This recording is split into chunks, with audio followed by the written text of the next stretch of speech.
ang lahat, magsisimula na po ang mediation.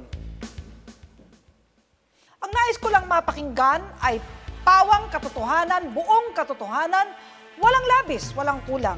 Mangyaring maupo na po ang lahat. Ang nagrereklamo, ano ang iyong pangalan? Jennifer Castro po. Ilang taong ka na? 32 anyos po. Saan nakatira? Mexico, Pampanga. Ang inireklamo, ano ang iyong pangalan? Janos Bondok po. Ilang taong ka na? 24 po. Saan nakatira? Mexico po. Pampanga. Maaari bang isalaysay mo ang mga pangyayari sa likod ng iyong reklamo? Ay, may nahihiya ako. Buti na lang, Ima, si Kuya hindi pa nagpapakasal. Nay! Magandang hapon po, Nay. Magandang hapon, Nay. Kawan ka ng Diyos. Kawan ng Diyos.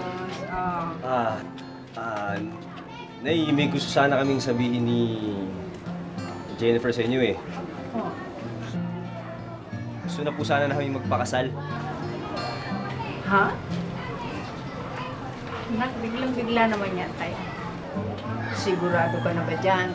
Di ba nagmamadali lang kayo? Hindi gawang biro ang desisyon ginagawa ko. Nay, siguradong-sigurado na po kami. Matagal na rin naman po kami nagsasama ni Jennifer eh. Kung pwede lang po sana, dito kami titira. Ano ka ba? Walang problema doon. Pakiusap ko lang. Pakisamahan din naman ninyo ng mabuti si Dayan. Mabait yan. Nay, kung kay Dayan lang, edi wala nang problema. Malakas kayo kay Dayan. Di ba, Dayan? Oo nga, Kuya. Magkakasundo kami ni Jennifer. Ayan. Tuloy mo na kami na yan. Sige, sige. Salamat po, Dayan. Dayan. Ima, sigurado na ba kayo sa desisyon niyo? Oo naman. Ano ka ba? Anak ko yun eh. Eh, nagbabakasa kami, nagtatanong na, naniniguro lang.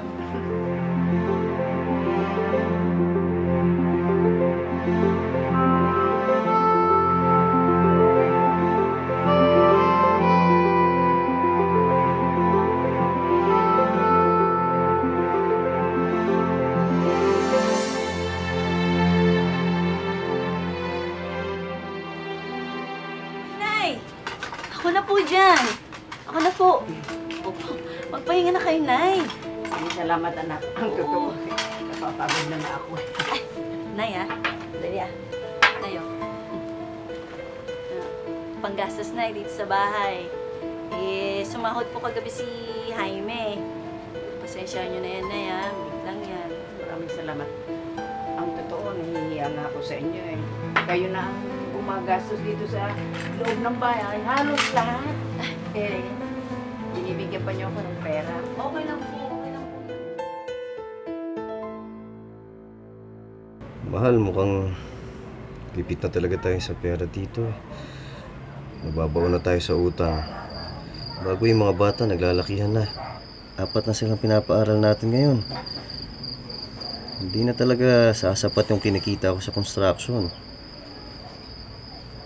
Oo nga eh. Mahirap talagang kumita ng pera ngayon. Kahit ako yung kinikita ko sa lottery, hindi rin kasya. Hindi rin kayang punuan yung mga panggastusin natin dito sa bahay. Buti pa kaya umanap ako ng sideline. Iniisip ko nga mga ibang bansa eh. Ha? Iiwan mo ko dito. Mga ilang taon lang naman yun. Hanggang sa makaipon tayo ng kaunting pera. Hindi talaga tayo makakaraos ng ganto-ganto eh. O, mahal, nasa na yung mga bata? Ha? Ay, nandun kila ate. Pinagbakasyon ko muna. Ah, ganun ba? Oo, gusto ata maglaro eh. Kain na tayo. Sige na, kain na. Kain na po. Ay, naku, grabe mahal ah. Isang linggo na lang, aalis ka na papuntang abroad. Oo nga, Kuya. Mamimiss ka namin. Ano ba naman kayo? Sandali lang naman ako dun eh. Basta ganito Nagkaroon kasi tayo ng mga utang sa mga kumari ni nanay gawa ng pinambayad para sa placement ko. Kaya yung mga unang padala kong pera, kay nanay muna babagsak. para mabayaran yung mga utang. Pero pagtapos naman na tayo dun lahat ng kasunod, sa'yo na. Sa'yo na magpunta. Ha? Sige, okay lang. Kuya, yung pasalubong ko isabay mo na rin ipadala kay Ma. Aba, padala ka naman kaagad Ang sabi ko, magbabayad muna tayo ng mga utang. Nay, siguraduhin po natin na matatapos yung utang natin sa mga kumari ninyo. Natural naman na lang. Saka, kayo po sana bahala muna sa mag-iina ko habang wala po ako. Jaime, alam mo hindi ko pababayaan ang aking mga apo. Ano ka ba? Jennifer, umasok ka. Salamat, Nay. Sino bang pinagkakautangan nyo? Iba-iba po. Alam ko po, sa lahat ng mga kumaring yan, nanghiram. Kaya po wala po akong karapatan na yung magbayad. Siya po kasi nakapangalan Siya magbabayad. Pwede mo Opo. naman ibigay sa'yo. Then tsaka iabot mo kay nanay, bayad doon sa Yun nga mga... po ang gusto ko Hindi sana pinagkakautangan. O, teka, maniwala sa pinagdamutan mo kanya. ba ang Oo, biyanan mo nung Ha? nandyan ang asawa mo? Hindi po. O, Alam po na Kami pong dalawa, kung wala pong nasusugal yan. nakapagitan sa amin, magkasundo po kami. Kung wala pong nakapagitan Ay, sa hindi amin. siguro. Salamat. Sige, God bless you, ha? Dayan, may kayo ni Sabili. Bakit mo naman? Dumating na ang padala ng kuya. Naku, ang laki. 15,000. Wow, Ima! Baka pwede ng balapag dyan. Pwede naman siguro, bakit hindi? Pero kailangan tanungin natin ang ate Jennifer mo tungkol dyan.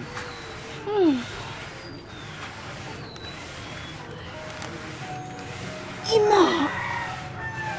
Bakit? Bakit mo pa siya bibigyan? Eh, dito na nga sila nakatira. Dito pa sila kumakain. Ang dami-dami nila. Eh, yan paano yung bayaran natin ng ilaw tubig? Huwag mo na nga siya bigyan, Ina. Ano ka ba naman, Ina? Ina! Ito ang 2,000. Pandagdag mo sa gastusin ng mga bata. Kakasya na siguro yan kasi ako naman ang nagbabayad ng lahat ng gastusin natin sa bahay. Inuuna kong bayaran yung utang. Malaki ang tubo, ma'am. Nay, hindi po kasi kasya to alam niyo naman po, Nay, nagpapaaral ako ng mga bata. Saka nagpapagatas po ako sa bunso ko. Pagkasya yun naman, anak. Kuya, ano taya mo? 24.35. 24. 20 pesos yan, ha? Okay. Sige. Ano, panalangin manalo ko, ha? Oh, Ikaw, ano taya mo? Ako, 11.27 ata yun Napanaginipan ko yun Kung magkano? 30. Galante, ha? Ipag talagang mayaman, eh. O, syempre, may asawang OFW Oh? O, syempre, maraming panaya Maraming panaya. Ako pa? Si nanay, nagkabaon-baon po sa utang. Sa 5-6. 30 mil po. Umalis si kuya. Tapos pinapadala po kay nanay. Tapos bibigyan mo si ate mo 2,000. Pabibigay mo sa kanya. Sabihin mo kay nanay, sabi niya. ikaw ang nakakausap ng kuya mo. Kami po dalawa. Ay, ba't hindi pinapakausap Minsan sa po, asawa? wala po siya nagkuweteng. Tapos po nakaupo. Tumusugal ng ganun. Nakaupo, nagpapataya. Ay, di siguro. Nagpapataya. Meron ba nagpapatayang gubagan niya yung baraa? Ikaw nananahi ka. Sinasabi sa'yo ng ganyan. Naniniwala ka, hindi mo naman nakikita. Ay, Diyos ko, yung kapitbahay lang. Oh, yun, Napapabayaan mo chismis. pa yung anak mo. Ay, hindi pinapabayaan yung mga anak ko. Ano na lang sasabihin ng kuya Sa mo? daan, Naka-abroad. nakikita mo yung mga anak mo, may sipon-sipon pa. Ay, hindi siguro. Ang linis ng mga anak ko. Diyos ko. Tingnan mo Ay, yung ang anak ko. linis. Ang linis ng anak ko Siguro kumpara sa'yo. pagbenta ako. Simula nang mag-abroad ang asawa ni Jennifer ay nasira na ang kanyang relasyon sa kanyang biyenan at sa ampo nitong si Rose. Tansya kasi ni Jennifer, sinisiraan siya ni Rose sa kanyang asawa kaya hindi dinediretso ang padala nito kay Jennifer. Ang gusto niya lang ngayon, tigilan na daw ni Rose ang paninira sa kanya para siya na ang maghawak ng pera na pinapadala ng kanyang asawa. Ay, dito po. Padala po kayo. Pasok! Saguli. Pagpirmahan na po.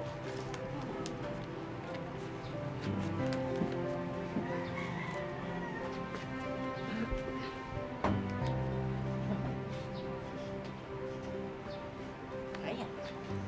Salamat. Salamat. Nay? Nay? Baka baka po pwedeng ako na po tumanggap ng padala ni Jaime. Babayaran ko naman po yung utang. Gusto ko lang po talaga sa akin unang bumagsak yung pera. Ay, kausapin Ima! Hindi ba't usapan usapan? Ay, naku, Ima! Halika na nga, ayusin na nga natin yung padala na yan nang mabayaran natin yung mga dapat bayaran dito sa bahay. Jaime? Kami?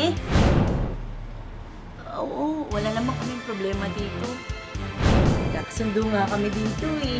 Bakit hindi ka nalang makitawag sa iba para ma-reach mo yung asawa mo?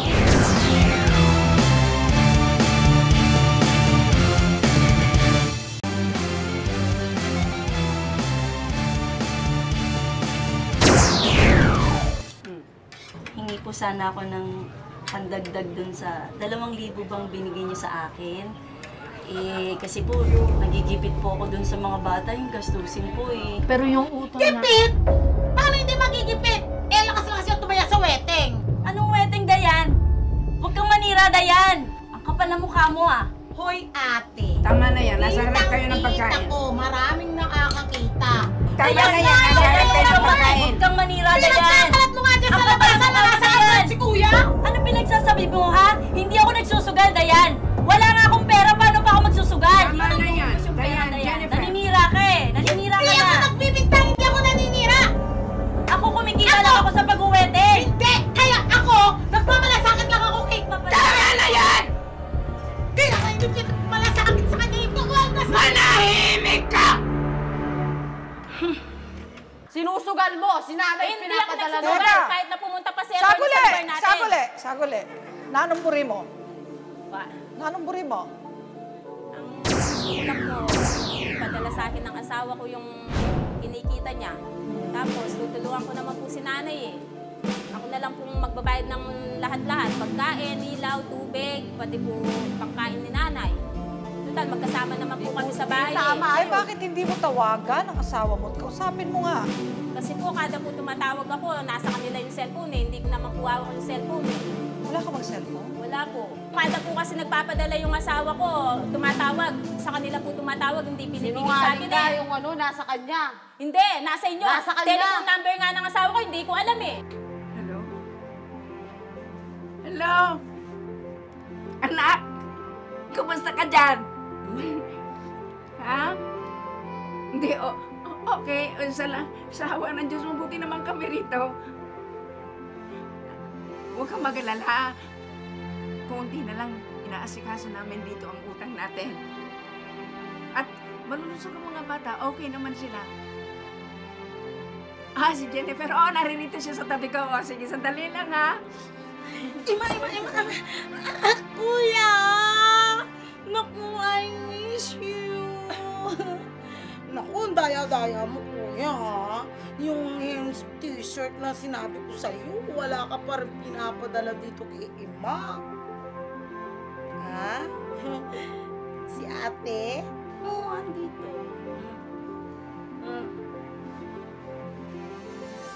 Jaime? Oo. Kami? Oo, wala naman kaming problema dito. Kakasundo nga kami dito eh. Oo, okay naman yung mga bata. Jaime, miss na kita. Uwi ka na. Kuya! Naku, may dikilit si nanay, si Ima sa'yo. Sandali, Ima, kung sabi mo si kuya, oh.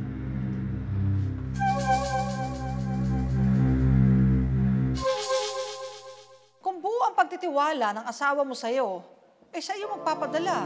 Tama. At i-entrega sa'yo, hindi kaya nagduda asawa mo nung mga panahon na nandito siya? Ay, magdududa siya. Mahal na mahal po ako ng asawa at saka po yung mga anak niya. Oo, bakit kaya hindi sa'yo ipadala na lang para wala nang problema? Ang inaano lang po ng asawa ko, sabihin po ng nanay kung nakatabla na kami sa utang niya, tapos sa akin Ayun. sa akin na ipadadala. Tawagin natin si nanay. Nanay, ilan taon na po kayo?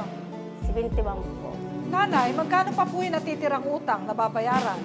Mga 5,000 na lang. 5,000 na lang. Naku, magaling pa naman, pala naman mag-manage ng pera si nanay. Ay, hindi namadali ito. Papayagan niyo ba si Jennifer na pagkatapos papayaran ng utang, ay sa kanya na yung entrega at bibigyan naman niya kayo? Hindi naman. Ano po ba masasabi niyo sa sigalot nitong dalawang ito, nung manugang niyo, itong alaga niyo? Sabihin mo, Nay. Oh, tingnan niyo po, oh. Tinuturuan. Sige po, nanay. Sana huwag kayo mag-away. Pantay-pantay kayo po.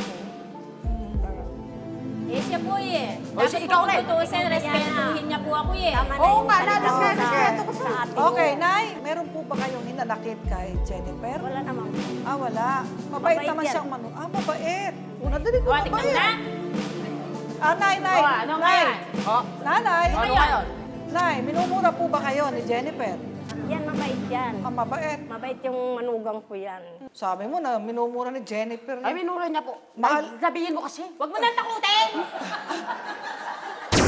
Depensa ni Rose, may mga naiwang utang ang kanyang kuya kaya sila raw muna ng kanyang ina ang namamahala sa perang pinapadala nito. Naniniwala rin si Rose na mahirap na raw pagkatiwalaan ng pera si Jennifer dahil isa raw siyang sugarol. Sabi hindi ka nakatugo.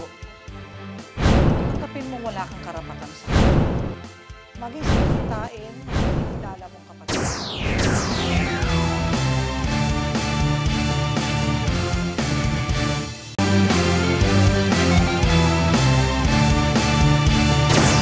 Ayon sa nagreklamo si Jennifer, mula nang umalis sa kanyang asawa, ay wala nang ginawa ang hipag na hilaw na si Dayan, kundi panghimasukan ang pananalapi nila ng kanyang asawa. Halika na nga, ayusin na nga natin yung padala na yan. Ang mabayaran natin yung mga dapat bayaran dito sa bahay. Ang biyanan niya kasi si Rosario ang nangangasiwa sa padala ng kanyang asawa. At wala naman tigil si Dayan sa panunulusot kay Rosario para pagdamutan siya nito. Bakit mo pa siya bibigyan? Ang nais ngayon ni Jennifer ay siya na humawak ng perang padala ng asawa para hindi na ito pakialaman ni Dayan. Gusto ko lang po, yung padala sa akin ng asawa ko, yung kinikita niya. Buwelta naman ni Dayan, nagmamalasakit lang siya sa ina-inahang si Rosario dahil siguro lang hipag na si Jennifer. Sinusugal mo, sinanay yung Hindi ako pinapadala nagsusugal kahit Para sa kanya, mas mapapangisawaan ng maayos ang perang padala ng kapatid kung si Rosario ang hahawak nito. Iba ipapangalan yung padala. Jennifer, naintindihan mo naman na kaya pala nabibigay ang remittance sa biyanan mo ay dahil doon sa utang. At narinig ng dalawang tainga mo na ang sabi ni nanay ay pagkabayad ay ibibigay na sa iyo ang remittance. Ikaw sa'yo na magpapadala. So naliwanagan ka na. Wala ka ng sama ng loob bakit kay nanay napupunta ang remittance ng asawa mo. O, di ba? Rose, bilang hindi kanila, tanggapin natin hindi kanila kadugo, tanggapin mong wala kang karapatan sa kanila. Maging sa kikitain ng kinikilala mong kapatid. At wala ka rin karapatan na makialam kay nanay kung paano niya papangasiwaan ang kanilang pamilya bilang siya ang maternal na pinakamatanda. Wala kang karapatan na awayin ang hipag mo o pakialaman kung ano man ang relasyon niya sa asawa niya at relasyon niya sa biyanan niya na kinikilala mong ina. Sapagkat nasusulat sa Code sa Article 26, sino man ay walang karapatan na mangistorbo, makialam sa pribadong buhay o family relation ng isang sambahayan. Pwede kang mademanda ng civil action for damages. Nasusulat yan sa Article 26, Paragraph 2 ng New Civil Code. Ang tungkulin mo ay irespeto ang dignidad, ang privacy, ang peace of mind ng pamilyang ito. At dapat mong maramdaman ay pagpapasalamat sa Diyos na mayroong pamilya na kumugkop sa'yo. Dapat pa nga peacemaker ka eh. Pag nag-away, itong biyanan at ang manugang, ikaw pa ang mag-ayos ng gulo nila. Hindi naman po, ganyan ako. Oo nga, pero parang galit ka sa mundo. Parang galit ka rin kay Jennifer. Pero nararamdaman ko eh, may crush ka doon sa kuya mo eh. Ay, hindi po. Oo, nararamdaman ko yun eh, kasi Siguro sabi po, mo pag pangit nag-asawa na eh. yan. Ha? Pag nag-asawa po siguro ay maaalis ng galit niya sa mundo. Ang napukita ko lang punto na parang medyo namamali, eh yung kay Rose na hindi sana dapat makialam sa sistema ninyong mag-asawa, sa family, management ninyong mag-asawa at nitong si nanay. Ang iyong asawa ay may tungkuling sumuporta sa kanyang ina, lalo kung wala namang trabaho at mahina na. Anong gusto mo, Jennifer? Asunto o areglo? Areglo po. Gusto ko lang po sa kanya yung respetuhin niya ako bilang nakatatandang kapatid ng kapatid niya. Asawa ng kapatid niya. Anong gusto mo, Rose? Asunto o areglo? Areglo po. O ano ngayon ang masasabi mo dito sa Hindi po. Ate Jennifer mo? Minsan naman po kasi, opo, naiisip ko, sobra na po. Nakikiyapit po ako. Ano? Ano lang po ako. Alam ko eh. Oo, masama yung pakialamera. Buhay nila yun eh. Pwede ka mag-suggest, Hindi magpayo. lang po, dapat ako magkialam eh. Hindi lang napapabayaan siya. O, nasa kanya nga pera eh. Paano mo mapapabayaan? Nagkaano po sa kanya. Minsan po sa pero wala na po. Hindi, normal lang sa mga biyanan yung gano'n. May tampo-tampo rin sa manugang. Pero wag mo nang gagatungan. Alam mo, sa mga magkakarelasyon na may tampuhan, wag nang gatungan. Eh, pag ginatungan mo pa, di lalong magagalit, lalong magtatampo yung ano. Kailangan maging tagabuo tayo, hindi tagawasak ng mga relasyon. Lalo pa nga ng pamilya, ng magkakapatid, ng mag-asawa, mag-ina, mag-ama. Napaka-importante niyan. At nais kong baunin niyo yan hanggang sa inyong pag-uwi na maging smooth ang relationship ninyo sa tahanang yan. Kasi napakahirap tumira sa isang tahanan na naglalabo-labo ang mga kasambahay. Ha? Mas maganda ka kapag naka-smile, hindi nagngangalit. Tawagin na natin si Atty. Vanessa Ongpe Jones para sa inyong kompromiso. Kasunduan, rerespetohin at igagalang na ni Rose si Jennifer bilang asawa na nakakatandang kapatid niya. At hindi na rin niya pakikialaman at pangihimasukan ang buhay mag-asawa at pamilya ni Jennifer. Kung lalabag si Diana Rose, ay maaari siyang makasuhan ng civil action for damages sang-ayon sa Article 26, Paragraph 2 ng New Civil Code. Kaya lagi nating tatandaan, pagdating sa batas, lahat patas. Ito ang inyong public attorney. Tapos na po ang ating mediation. Ano mga natutunan mo ngayon pagkatapos ng mediation na ito? Na hindi basta-basta ako nag-iisip ng masama sa biyanan ko, lalo na kadugo ko sila palang masasandalan ko bandang huli. Na dahil kay attorney, naliwanagan ang isip ko. Kahit na hindi ko kadugo si Rose, yun, okay na kami ngayon. Rose, paano mo ibabalik yung dati yung relasyon ni Jennifer pagkatapos ng lahat ng nangyari sa inyo ngayon? Isang sa amin to, isang aral sa amin na ganyan ang ginawa namin. Nagkasira-sira. Pero ibabalik namin sa umpisa.